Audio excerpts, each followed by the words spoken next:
सुधीर्भोक्ता दुग्धं गीतामृतं महा एकं शास्त्रं देवकी पुत्रगीतम् एको देवो देवकी पुत्रैव एकोऽन्तरस्तस्य नामानि यानि कर्मप्येकं तस्य देवस्य सेवा कर्मप्येकं तस्य देवस्य सेवा। अष्टादश अध्याय हम लोग श्रवण कर रहे हैं।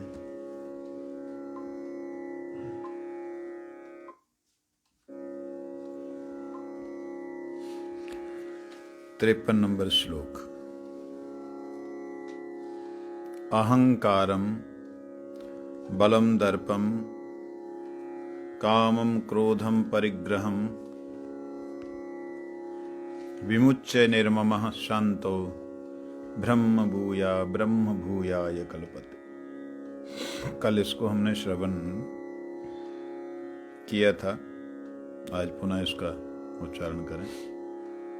अहंकारं बलं दर्पं कामं क्रोधं परिग्रहं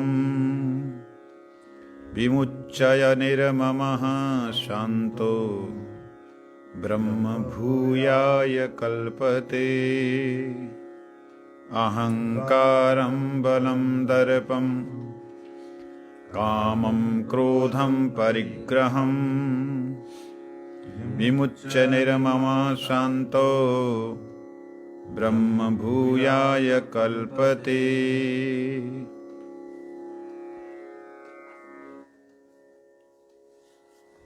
हम लोगों ने कल श्रवण किया।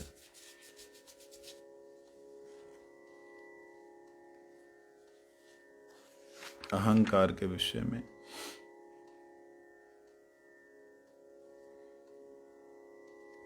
बल के विषय में,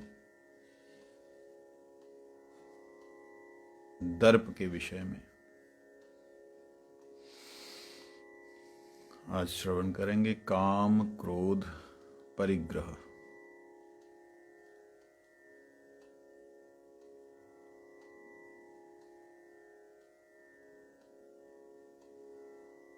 निर्मम शांत, इसके विषय में श्रील भक्ति सिद्धांत सरस्वती गोस्वामी ठाकुर जी कहते हैं, अन्वय करते हुए। अन्वय का मतलब होता है कोई भी शब्द जो है संस्कृत में अगर श्लोक के रूप में लिखा गया है तो उसका पीछे का शब्द जो है वो पहले आ सकता है, पहले का शब्द पीछे जा सकता है, ऐसे होता है।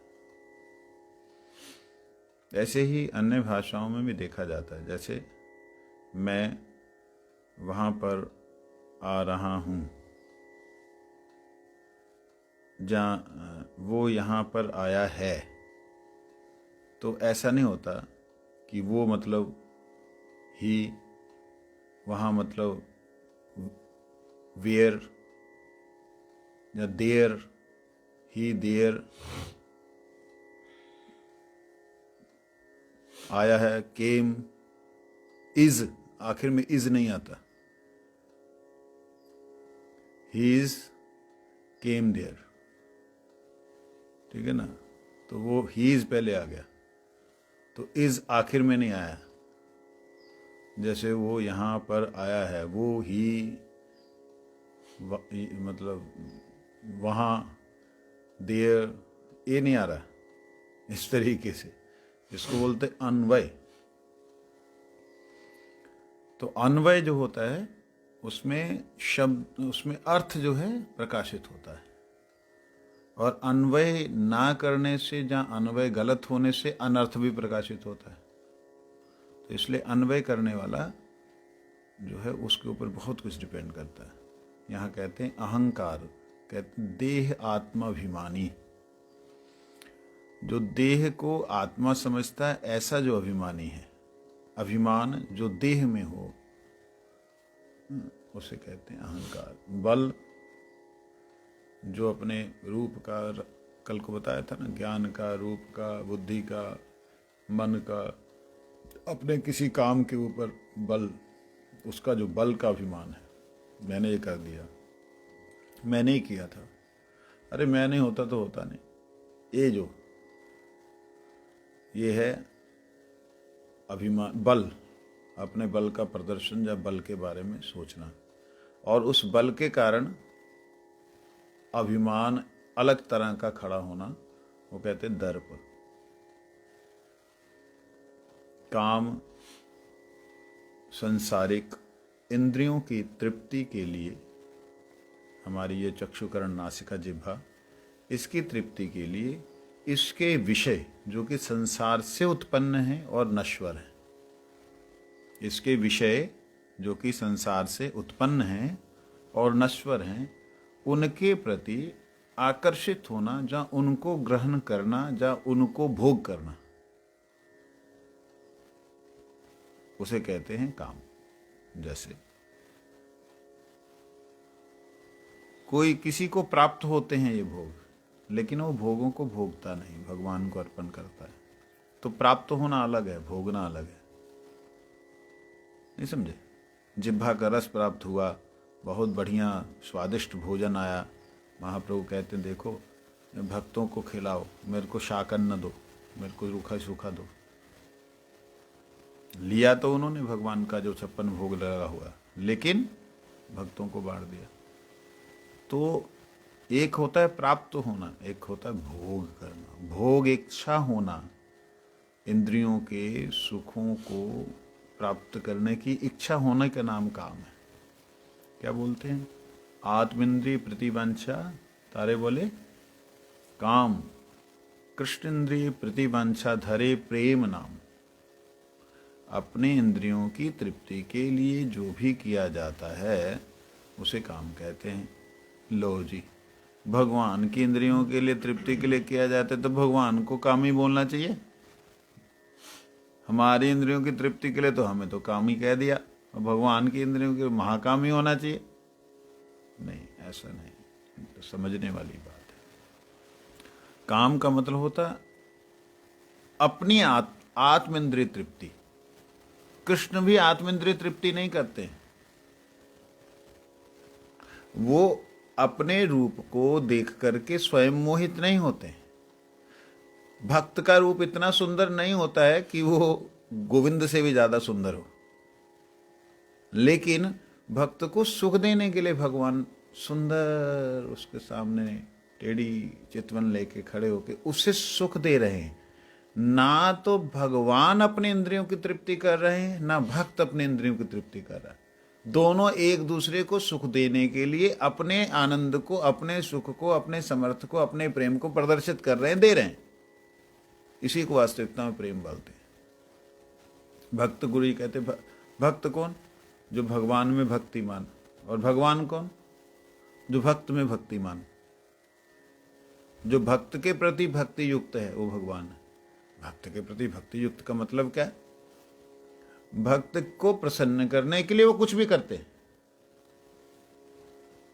वो है भगवान। तो उस दृष्टि से देखा जाए तो भक्त और भगवान के भीतर काम का कोई भी संबंध है ही नहीं, वहां प्रेम का संबंध है। इसलिए वहां पे कविराज गोस्वामी ने कह दिया कृष्ण इंद्रिय प्रतिवांछा धरे प्रेम नाम। अब कृष्ण इंद्रिय शब्द अगर देखा जाए तो कृष्ण की इंद्रियां हैं कौन? भक्त ही तो हैं। कृपाहस्त भक्त, चरण कमल विष्णुपाद जो हैं भगवान के गुरु अवतार, जो कि गुरुदेव हैं। नवों विष्णुपाद आए, कृपाहस्त आए। भगवान की चितवन, जिस चितवन में भगवान के मतलब जिस चितवन में तो गोपियां भी मोहित हो जाती हैं, वो चितवन कौन है? श्री राधा रानी की कृपा कटाक्ष।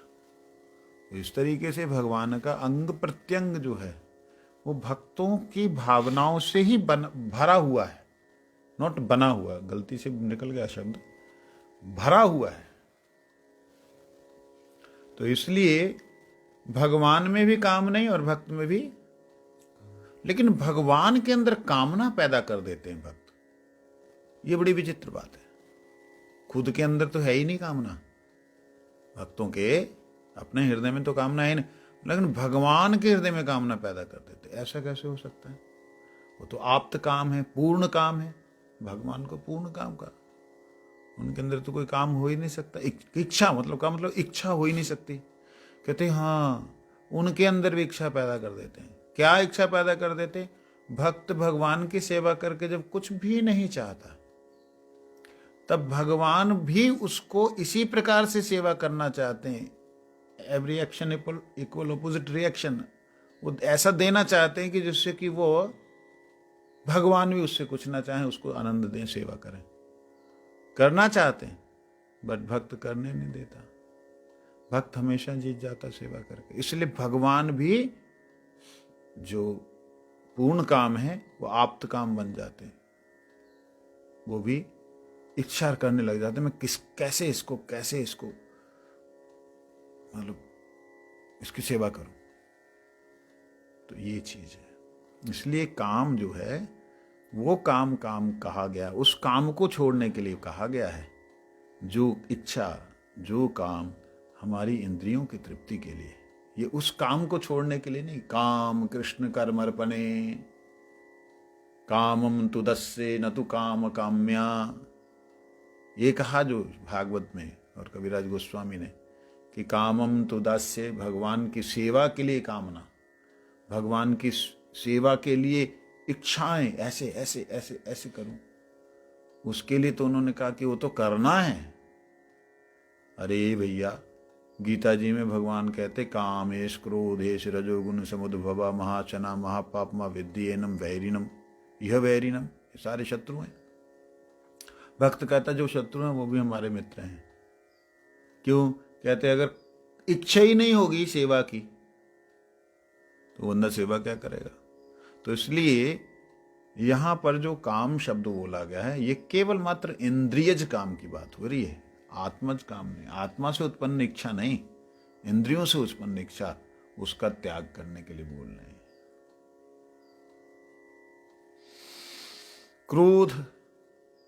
क्रोध कब आता है? कामेश क्रोधेश रजोगुण समद्भवा। जहां काम होगा वहीं क्रोध होगा। तो हम तो गुरुजनों में क्रोध देखते हैं, इसका मतलब उनमें बहुत काम है। काम चूहा है।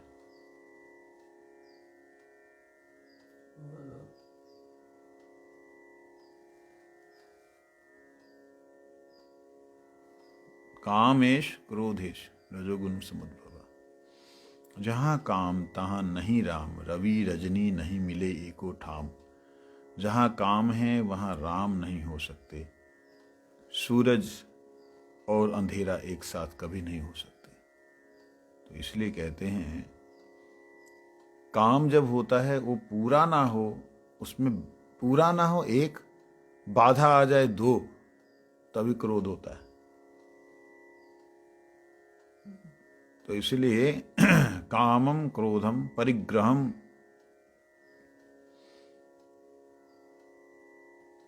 परिग्रहम का मतलब होता है इन सब की पूर्ति के लिए, इनको पुष्ट करने के लिए। किनको? काम को, क्रोध को, दंभ को, दर्प को, बल को, अहंकार को पुष्ट करने के लिए परिग्रहम, जो भी व्यक्ति ग्रहण करता है, इकट्ठा करता है, जो भी उसे एकत्रित करना होता है इनको पुष्ट करने के लिए, इनको खुश करने के लिए, कहते हैं वो परिग्रहम, उसको विमुच्य, विमुच्य, उसको छोड़ दीजिए, पूर्ण रूप से त्याग कर, मुच्य नहीं, विमुच्य, विशेष रूप से मुच्य, खत्म कर दो, उसका हो जाता है। मतलब जो ब्रह्म का अनुभव करने वाला है उसका ये सब हो जाता है, पहले हो चुका है उसका। अब ये उसके लक्षण बता रहे हैं कि जो ब्रह्मभूत है, जो ब्रह्म का अनुभव करने वाला है, उसके अंदर क्या क्या गुण है, मतलब ये सबसे विमुच्य है। फिर कहते निर्मम, होने के बाद, मुक्त होने के बाद भी निर्मम है, उसके अंदर तनिक भी किसी के प्रति ममता नहीं है। लो जी, तो इसका मतलब महात्मा लोग जो हम लोगों को प्रीति प्रदर्शन करते हैं, क्या उनका प्रेम हमारे पे नहीं है? अगर अगर वास्तविकता में अगर निष्कपटता से कहूं तो उनका प्रेम नहीं है। तो ले, गुरु जी के प्रेम को आप निंदा कर रहे हैं, इसका मतलब गुरु जी का प्रेम प्रेम नहीं था हमारे प्रति, वो क्या कपटता थी? देखिए, आपके प्रति प्रेम नहीं, मेरे प्रति प्रेम नहीं, गुरु जी का प्रेम कृष्ण के प्रति है, श्री राधा रानी के प्रति है। और राधा रानी और कृष्ण के अनंत जीव यहाँ पे आकर के दुख पा रहे हैं, इसलिए वो उनकी दया है। उस प्रेम में उनकी दया है, प्रेम कृष्ण के साथ में है। उनके संबंध से संबंधित जीवों के प्रति एक दया, एक प्रीति स्वाभाविक है, लेकिन आसक्ति नहीं है। मेरा है ये नहीं है, मेरे प्रभु का है। निर्मम, मेरा नहीं है, किसका है? मेरे प्रभु का है। राधा रानी की कृपा है, मेरे प्रभु की कृपा है। मेरा शिष्य नहीं है, मेरे माता पिता, मेरे बच्चे, मेरे जो श्रद्धालु नहीं है, ये सब कृष्ण के हैं। इसलिए उनका ममत्व जो है वहां नहीं रहता है। एक अलग तरह की दया होती है जो कि ममता से भी परे की है। तो वह इसलिए कहते निर्मम, शांत। अच्छा, जो जिसके अंदर ममता खत्म होगी वो नेचुरली शांत हो ही जाएगा। जिसके अंदर ममता खत्म हो गई, उससे पहले की चीजों को उसने पूरी तरह छोड़ ही दिया, तो नेचुरली वो शांत हो जाएगा। कहते हैं हाँ, शांत जो हो जाता है वो वास्तविकता में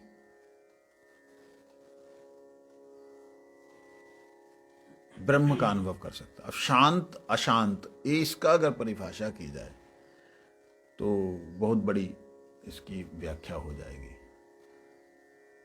अशांत कहते हैं उसे जिसके अंदर किसी ना किसी चीज को लेकर के इच्छा है। कृष्ण भक्त निष्काम अतैव शांत। कृष्ण भक्त निष्काम अतैव, बोलो पूरा, कृष्ण भक्त बोलो, जो मैंने अभी बोला। कृष्ण भक्त शांत अतैव निष्काम। देखो, कृष्ण भक्त शांत अतैव निष्काम। कृष्ण भक्त निष्काम अतैव भुक्ति मुक्ति सिद्धि कामी सकली अशांत। बोलो, भुक्ति मुक्ति सिद्धि कामी सकली अशांत। इस शांत और अशांत की परिभाषा बतलाई। शांत कौन है?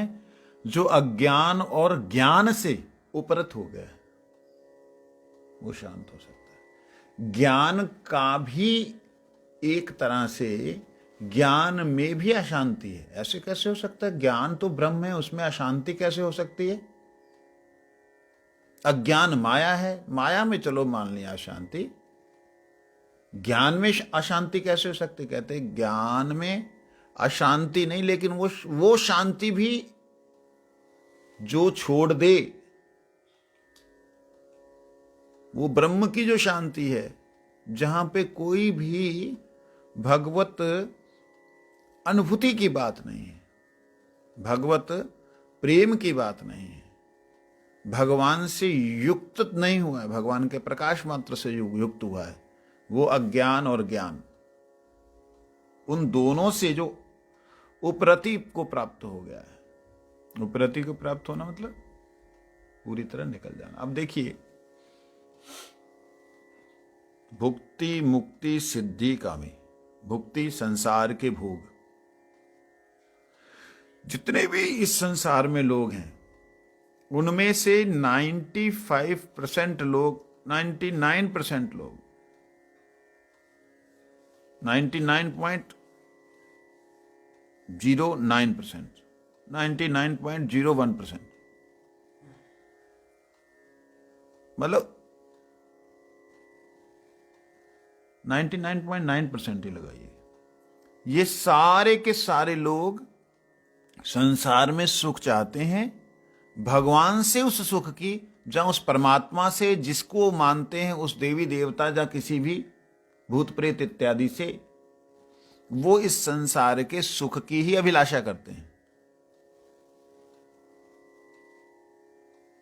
अब 0.1% जो बचा है, उनमें से 0.1% भी कम नहीं है, वो भी करोड़ों की संख्या में है। समझे नहीं? 0.1% जो है वो भी करोड़ों की संख्या। वो लोग जो हैं उनमें से फिर आप निकालिए, उन करोड़ों में से फिर निकाल दीजिए लाखों लोग ऐसे हैं जो लोग अपने कार्य की सिद्धि चाहते हैं कि मेरे को ये जो मैं कर रहा हूं इससे मेरे को स्वर्ग मिले, ये मैं जो कर रहा हूं इसको मेरे को ये शक्ति मिले, ये पावर मिले। इन चक्करों में जो पड़े हुए हैं, उन करोड़ों में से अब बच्चे हजारों। वो जो हजारों बचे हैं उनमें हजारों की संख्या, मतलब उन करोड़ों में से भी परसेंटेज अगर निकालें तो उसमें से भी 5% ऐसे हैं जो कि मुक्तिकामी हैं। उनको इस संसार के किसी भी रिद्धि सिद्धि से कुछ भी लेना देना नहीं, वो मुक्ति की अभिलाषा करते हैं, सायुज्य मुक्ति। अब सायुज्य मुक्ति वाले हिंदुस्तान में देख लीजिए कितने। सनातन धर्म में देखिए, पहले सनातन धर्म को लेके आओ। सनातन धर्म में पालन करने वाले जितने भी हैं, आपको ऐसे लगे कि चारों तरफ मुक्ति की बात हो रही है। वो मुक्ति की अभिलाषा लेकर के जो इन मंत्रों का, उन शब्दों का जाप करते हैं जिन्हें पता भी नहीं इन शब्दों का अर्थ क्या है बेचारों को।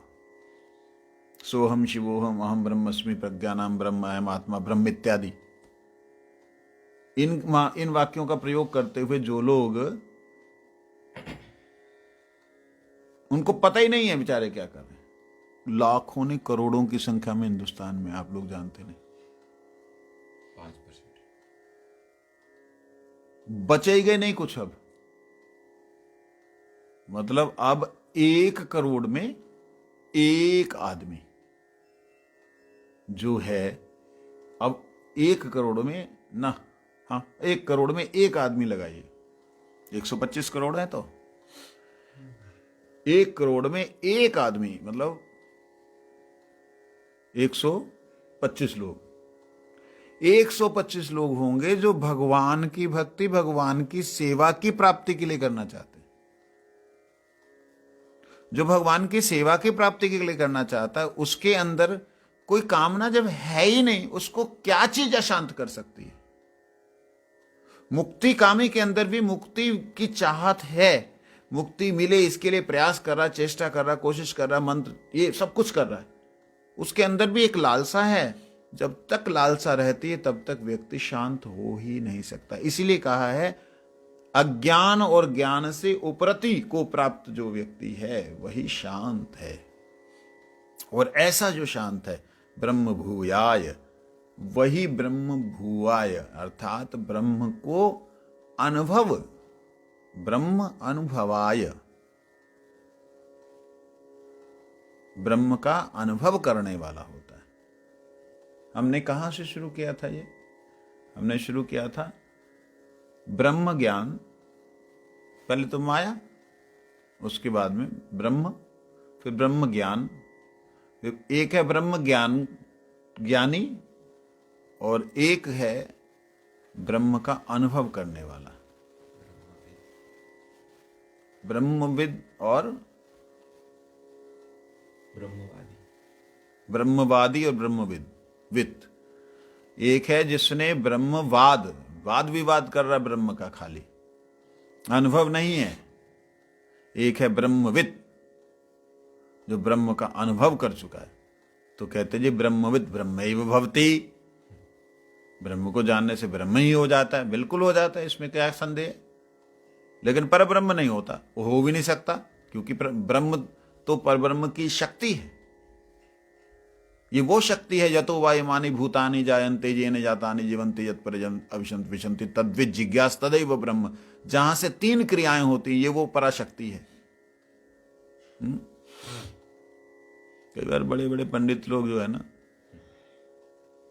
बेचारे तर्क करते हैं, लेकिन शब्दों के जो गंभीर अर्थ हैं वहां नहीं पहुंच पाते।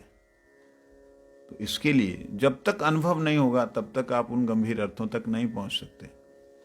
भगवान का साक्षात्कार होने के बाद में तब जीव को अनुभव होता, ओहो, जो अनंत काल से अनंत दिशाओं में अनंत रूप से जो फैला हुआ ब्रह्म का प्रकाश है, वो प्रकाश तो मेरे इस प्रभु के गोलोक धाम से प्रकट हो रहा है, प्रभु के बैकुंठ से प्रकट हो रहा है। तब उसको अनुभव होता है, तब उसके प्रति उसकी उप्रति हो जाती है, उसको प्रीति नहीं होती उस ब्रह्म ज्योति में। यही कहते उसे ब्रह्म अनुभव हो जाता है। कहते ब्रह्म अनुभव जिसे होता है, ब्रह्मभूतः प्रसन्नात्मा न शोचति न कांक्षति समः सर्वेषु भूतेषु मदभक्तिं लभते पराम। देखिए क्या बड़े परम ऊपर की बात आई है।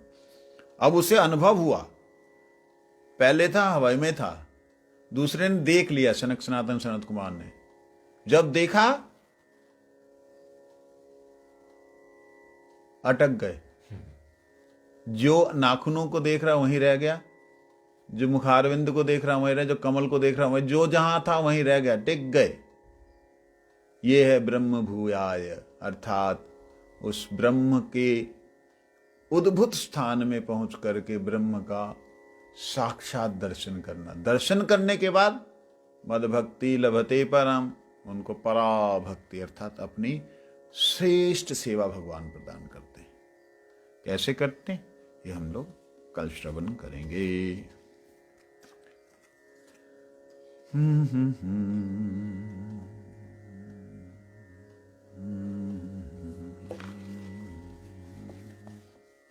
हरिहराय नमः, कृष्ण यादवाय नमः,